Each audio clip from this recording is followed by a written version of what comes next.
Olá, amigos. Vamos comentar um pouco sobre esse caso do Genivaldo, um caso complexo. Vamos ver um pouquinho o que foi dito aí sobre esse caso. Pior que o senhor Paulo Rodolfo tinha naquele momento é que nunca levaria a óbito. Tanto é que, dentre as imagens, nós temos a imagem dele sentado, conversando. Deixa eu me apresentar. Eu sou médico, sou perito, oficial, médico legista, sou professor universitário concursado, sou mestre, doutor. A intenção aqui é a gente debater o tema com viés didático, viés de trocar conhecimento. A gente, em momento algum, que está para analisar o caso específico e nem julgar, a gente não tem esse direito. Então, mas debater o tema do aspecto só científico, né? Informação científica, para ver como é que um perito vai analisar os dados, como é que a gente faz essa produção de conhecimento. Mas vamos lá. Com a família, tranquilamente, depois do evento. Ali não houve a morte do senhor Genivaldo, a quem nós respeitamos, sempre tratamos com a maior deferência. E, infelizmente, Beto, ali o que acontece? Ele já tinha tido infartes. Depois a família omite, porque, infelizmente, onde entra dinheiro, o cenário todo muda. E quando você deve ser sabedor, porque você deve ser motorista, que a Polícia Rodoviária Federal Brasileira é considerada a polícia mais educada, que trata melhor seus usuários nas vias. E eles ali A Polícia Rodoviária Federal é uma polícia bem técnica, né? Bem competente, séria. tentaram diversas vezes a contenção do senhor Genivaldo, não obtiveram êxito,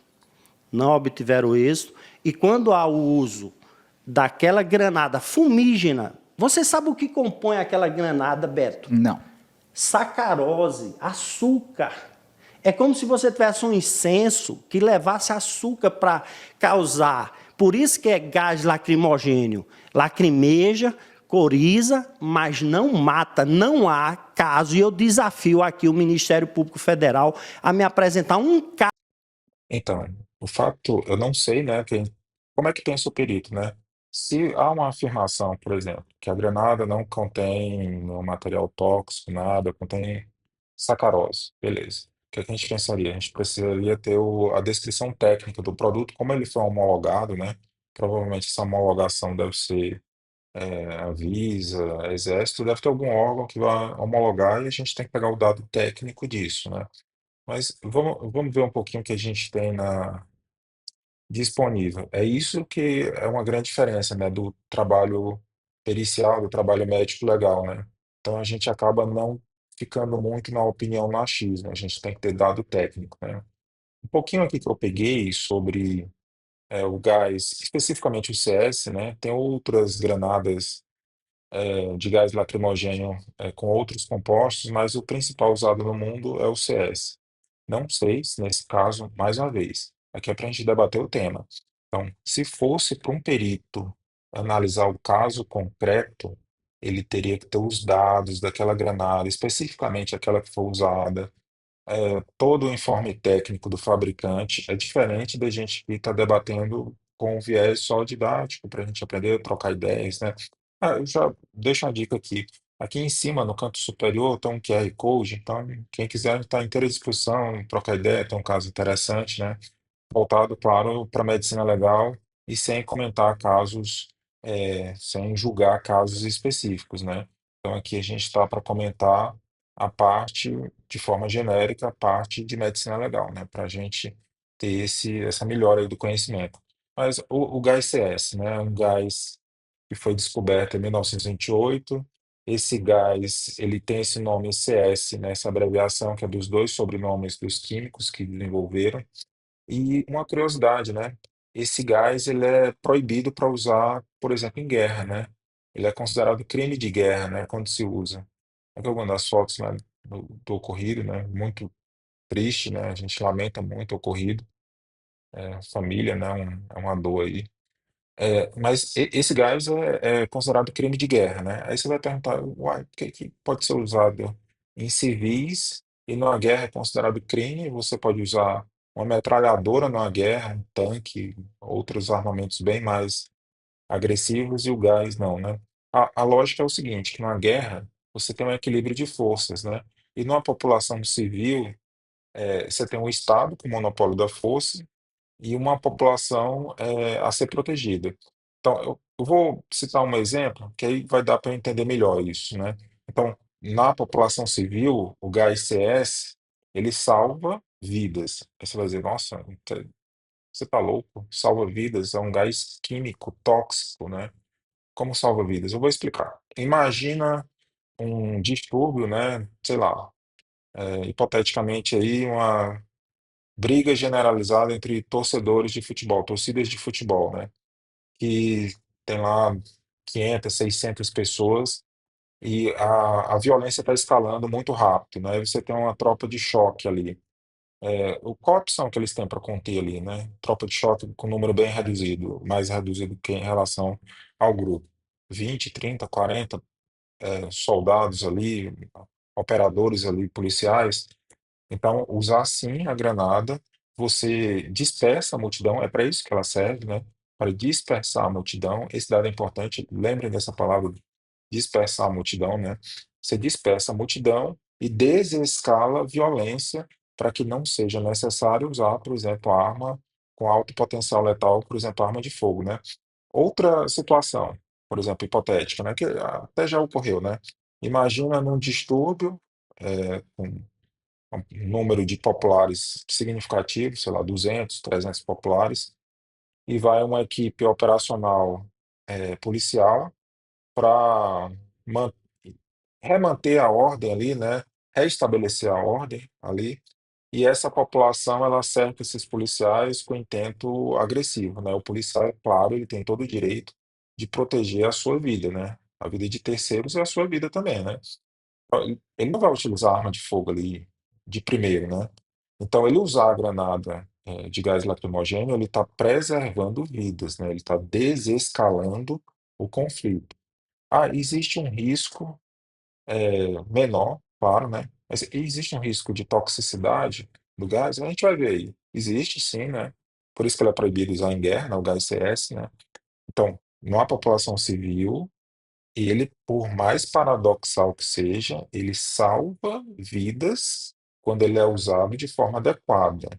Então, tem que ser usado de forma adequada, né? Então, ele salva vidas num contexto adequado. Por exemplo, esses dois aí exemplos, né? Então, e dificilmente as forças policiais vão deixar de utilizar, né? Porque ele é uma arma de baixo potencial letal e que tem uma preservação da ordem ali, ao invés de escalar para um meio mais letal como arma de fogo, né? Então, não sei se deu para entender isso, né? Mas qualquer coisa eu tô à disposição aí. Tem um QR Code aí, então vamos lá, né? Então, então agora vem a parte científica. Então, quando você fala em IML, em perícia criminal, eles fazem parte, aqui no Brasil, da polícia científica. Então, o nome já está dizendo. É a polícia que usa métodos científicos para chegar a uma conclusão pericial, a uma prova técnica, né? Então, a gente nunca pode fugir disso, né? Os policiais científicos, né? Como é o meu caso. Então, eu vou ter que buscar em compêndios técnicos e científicos. Então, não é uma ocorrência usual, né? Um óbito referido como ter sido causado por um gás, né? A gente vai ter que buscar a literatura científica, né? A literatura de renome, a literatura confiável. Como é que a gente faz isso? Tem buscadores, né?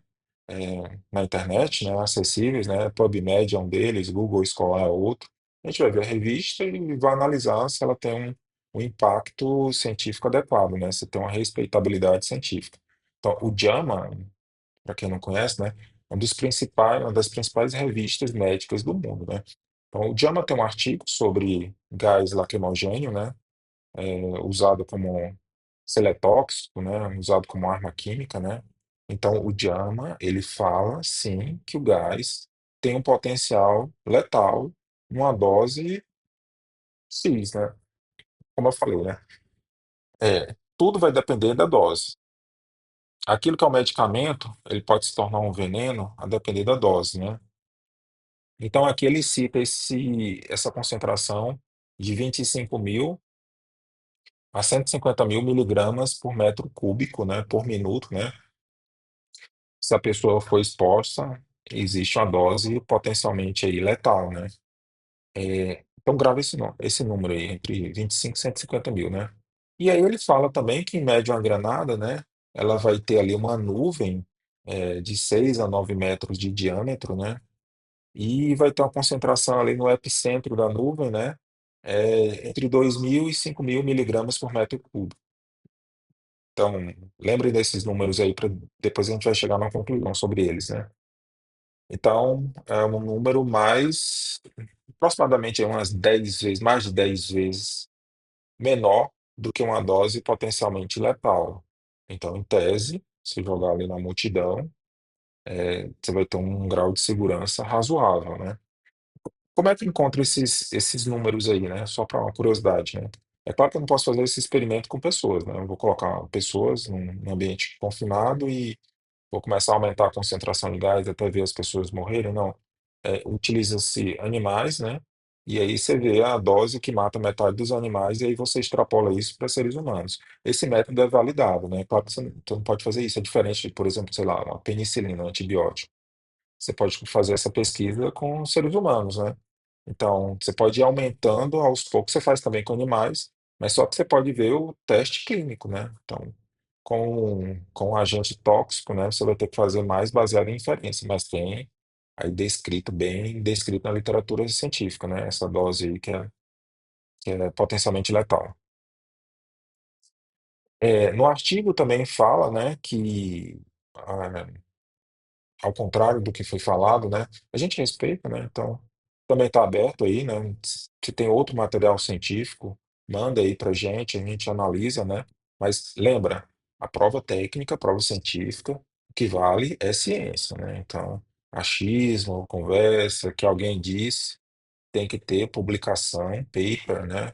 É, em revista científica validada, né? E aí a gente pega o nosso dado científico, né? Então, aí esse artigo é do JAMA, né, das principais revistas médicas do mundo, das mais respeitáveis, né? E sim, ele fala que é tóxico, que pode causar pneumonite, pneumonite química, né? Pneumonite é a inflamação do pulmão, né? Inflama tanto o pulmão, inclusive essa inflamação, né, nas vias aéreas inferiores ali, nos brônquios e bronquíolos, né, aqueles caninhos lá que levam ar para fazer a troca gasosa dentro do pulmão, ele pode ficar tão inflamado que fecha, né? É igual a crise asmática, né? Então, sim, né? Pode ter edema de pulmão e pode ser fatal, né? Um edema de pulmão fatal. Ele também fala que pode acometer problema cardíaco, né?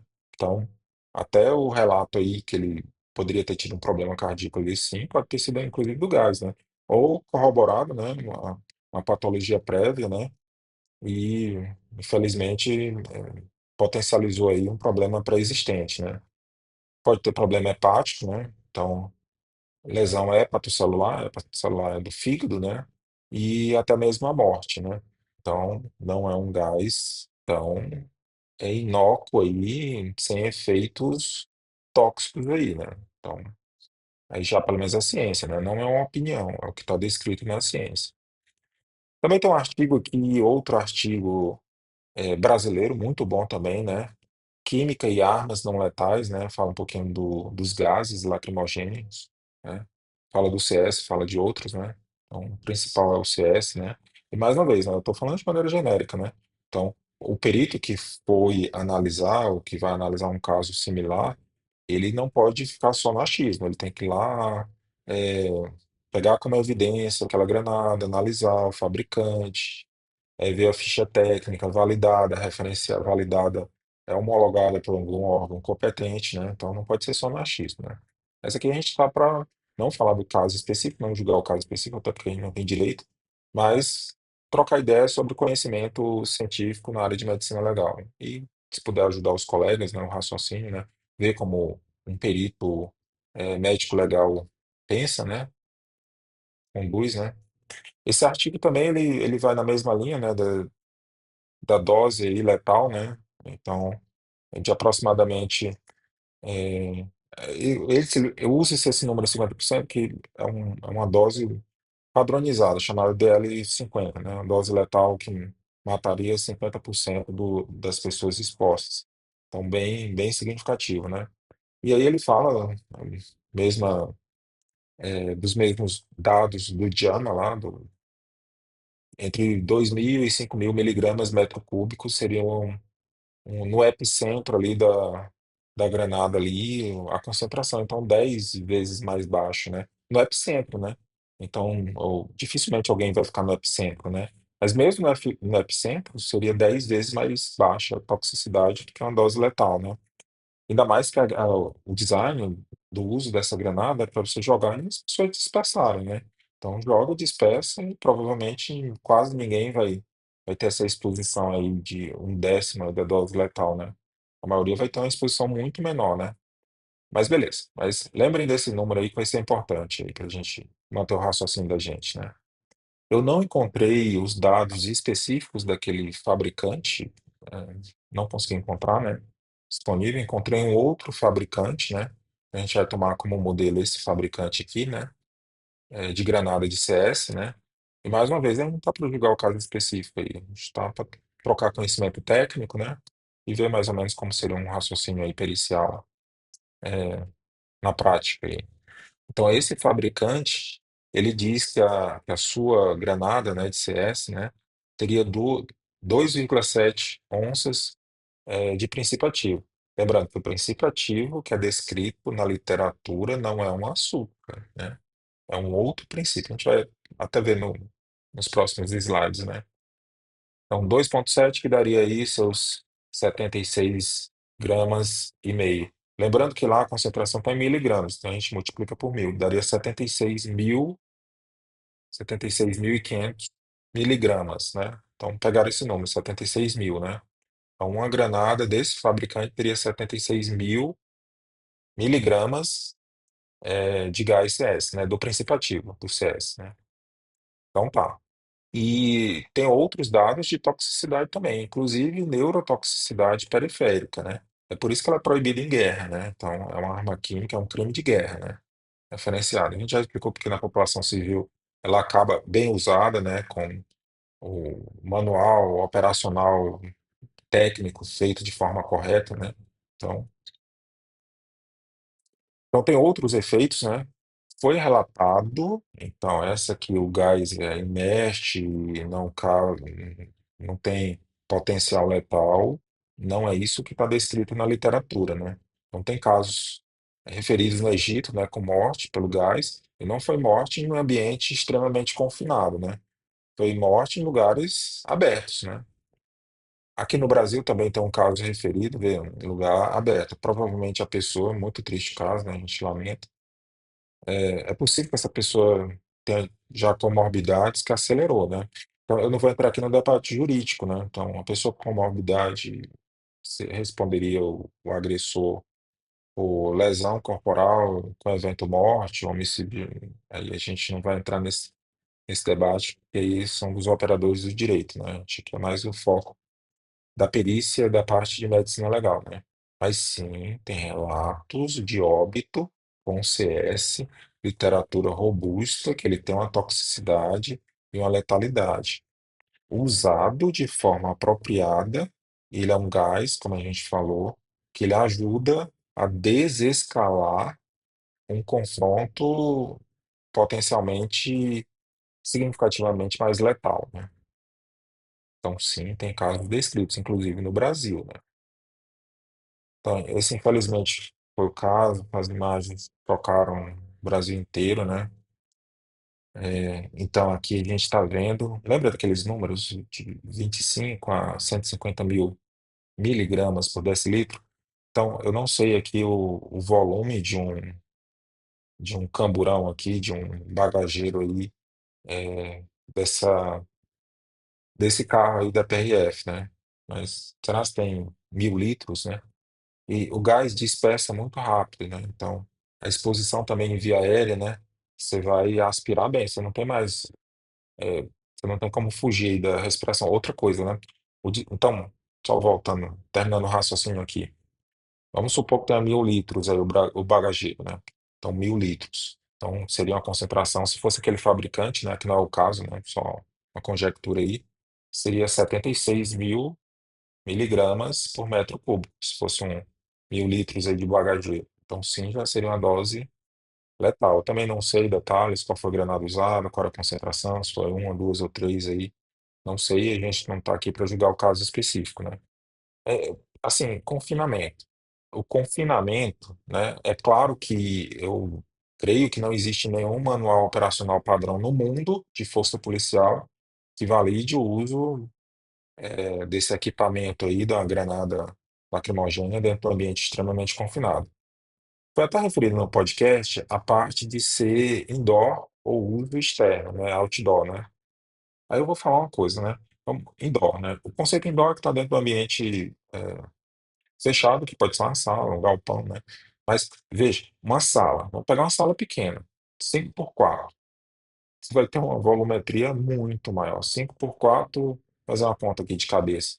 5 por 4, 20. Se tiver 2 metros de altura, aí 40 metros cúbicos. 40, vai diluir 40 vezes mais, né? 40 vezes menos de concentração em relação a um camburão, né? Isso é uma sala pequena, né? Jogar, né? Um ambiente maior. Então, é sim que foi falado também de confinamento. O ambiente, ele não. Essa ideia que um confinamento precisa estar no ambiente hermeticamente fechado também não é verdadeiro, né?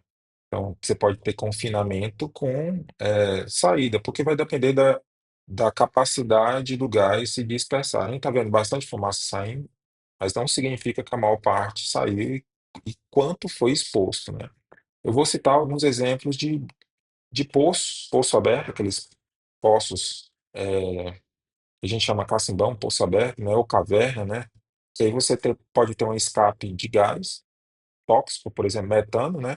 E às vezes você tem uma comunicação aberta com o meio ambiente, né? E ali é um ambiente confinado, considerado confinado, né? Então, infelizmente, já tiveram casos, né? Essa parte de asfixologia forense é uma matéria bem complexa, bem rica do ponto de vista científico, né? Então, então, aí, se fosse, não falando do caso concreto, mas só conjecturando, é, se fosse aquele fabricante, sim, daria uma concentração potencialmente letal. Vocês viram que todo esse esforço que a gente fez para chegar a essa conclusão, né? Então, eu tive que ir atrás de artigo científico, tudo. Então, é até um ponto a ser levado em conta, né? Então, será que a pessoa tinha esse conhecimento todo mesmo? Porque a ideia geral é que o gás é, vamos dizer assim, extremamente seguro, né? E que usado não causa letalidade, né? Talvez, só uma hipótese, né? Uma pessoa que cometesse isso não teria noção que levaria ao evento morte, né? Mas não sei, né? Agora, é, vou deixar até um ponto polêmico aqui, né? E se alguém discordar aí, até tudo que for respeitoso a gente aceita, né? Mas eu acho que deve ser feita uma reflexão do seguinte ponto. O Estado, ele tem uma força totalmente desproporcional em relação à população, né. E essa força desproporcional, policial, jurídica, ela tem que ser bem, usada, né, porque esse poder que o Estado tem gera nos seus operadores uma responsabilidade muito grande. Eu não estou julgando o caso específico, claro, mais uma vez. Eu vou ser bem repetitivo nessa parte, né? Mas você está julgando. Não, não estou. Não estou, não tenho esse direito. Porque a gente respeita muito o devido processo legal. Então, para ser, para fazer um julgamento, você tem que estar inserido no devido processo legal, né? Como uma dos operadores lá, o perito, o advogado, promotor, juiz, enfim. Então, aqui a gente não está julgando o caso específico, né? Está conjecturando da parte científica para ver como é que forma o raciocínio científico pericial, né? Então, esse gás, ele foi desenhado, o design de uso dele é para dispersão. Então, para dispersão, a pessoa não pode estar contida, né? Então, eu creio que eu não sou operador de força de choque, né? combate de distúrbios de multidão ou algo similar, né? Mas eu creio que não deve ter nenhum manual operacional padrão, que são como a gente deve se comportar, né? Que admita o uso do gás em pessoas contidas, né? Então, isso daí é uma coisa que a sociedade e os operadores policiais devem refletir muito bem, né?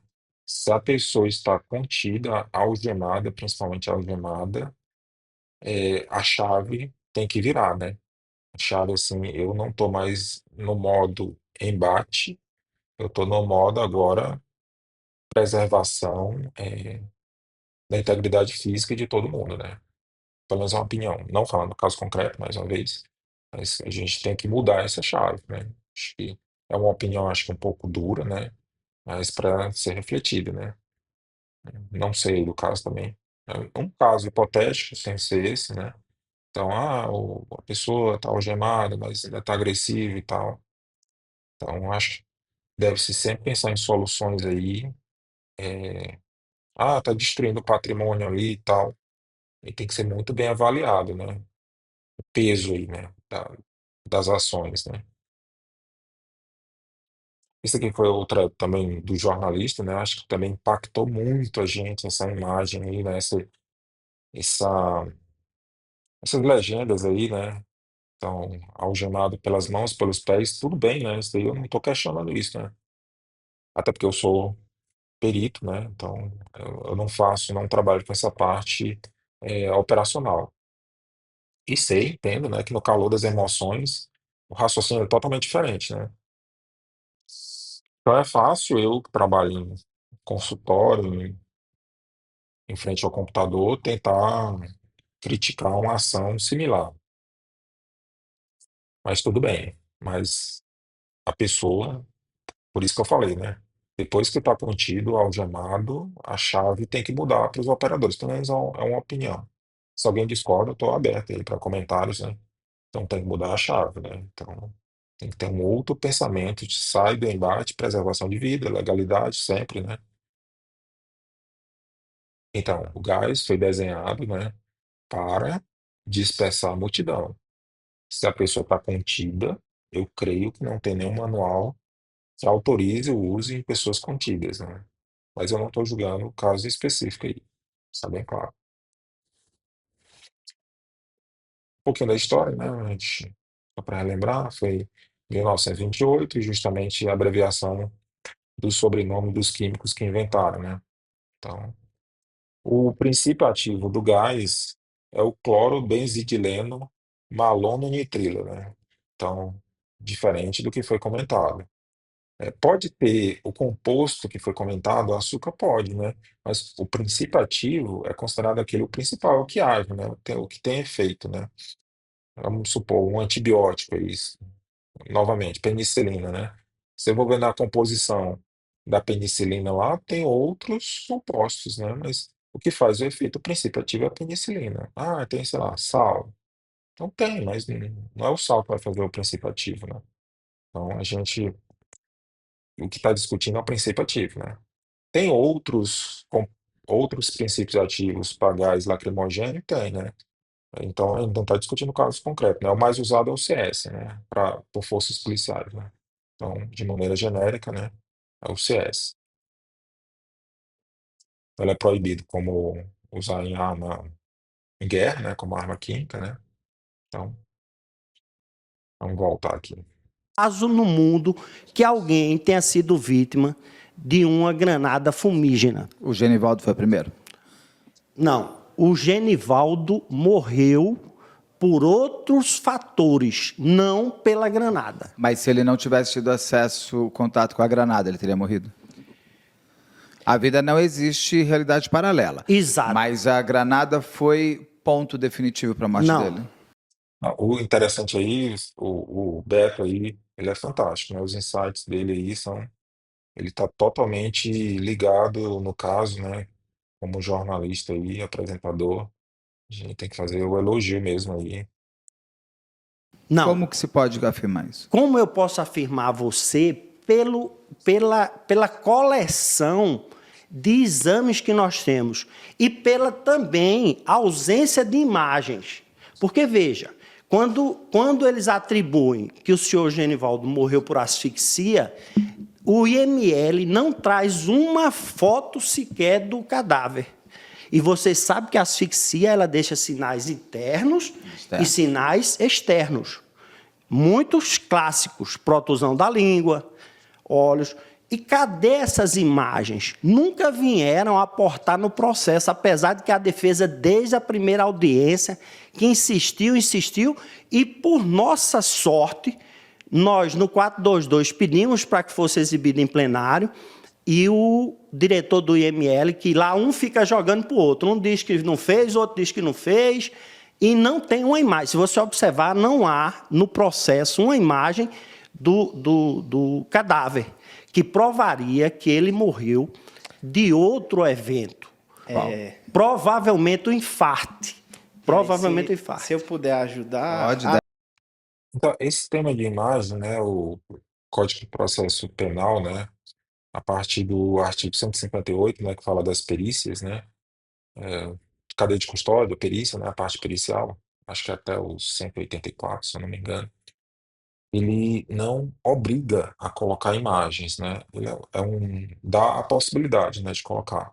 Mas é um tema polêmico entre os próprios peritos, né, então tem perito que não gosta de colocar. Eu, pessoalmente, eu prefiro, né, porque a imagem, ela fala por si, o operador do direito, apesar de ter conhecimentos, delegado, promotor, próprio os advogados aí, que dá para ver que são pessoas de bem, né? São profissionais sérios, né? Mas a imagem ela ajuda o, o operador do direito a entender melhor, né? Então, eu pessoalmente coloco, mas o Código de Processo Penal ele não obriga a colocar a imagem, né? Então, eu acho bem interessante colocar. Mas aí cabe uma ressalva. Você não vai conseguir fazer uma nova perícia em cima da imagem.